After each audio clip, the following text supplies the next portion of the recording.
Welcome to Sheffield, settled in 1859. There are theories about two people having named the town. One was Edward Kerr, and he's synonymous with the property he leased out from the Van Diemen's Land in Stanley. But the other one, it is said that Sheffield was named by James Powlett, and he named it after his hometown in the UK. In 1963 to 1973, the town's population grew due to the power development, and after those 10 years, the population declined. But the town has accumulated interest these days because of its murals. So we're going to take a walk around Sheffield and show some of these interesting murals and some of the architecture that has developed over the years. See you on the walk.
When the ground is covered in snow, I do build a big fire, open my door, seat myself very, very quietly in front of the blazing logs, and presently they come in one by one, the wild animals, without the usual fear of man or of one another, and share with me in the stillness the grateful warmth. Gustav Weindorfer, 1918.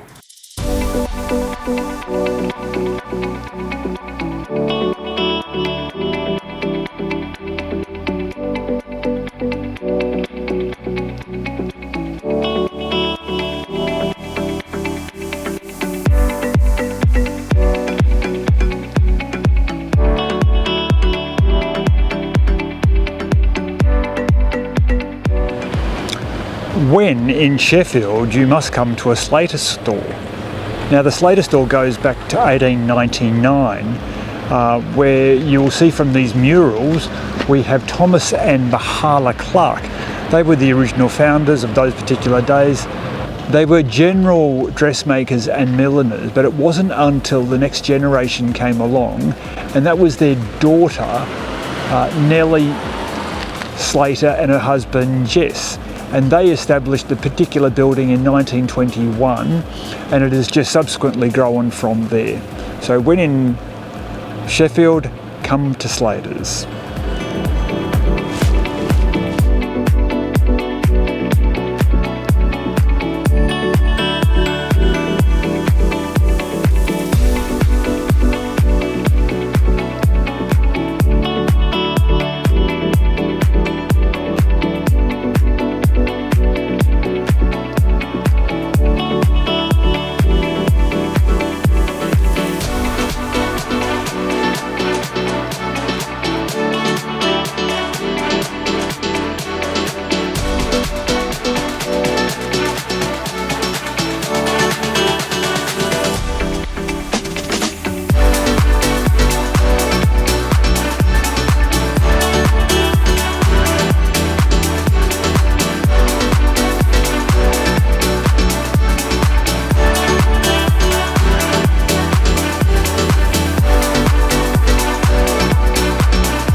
I'm standing in front of the original railway station.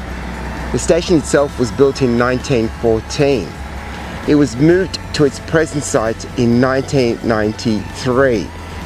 It actually was decrepit, and actually the Heritage Society of the Railway, Steam Railway, actually brought it to its present site. We have finally come to the end of our walk, and we hope you've enjoyed some of the murals we have shown you along the way. There are many, many more to see.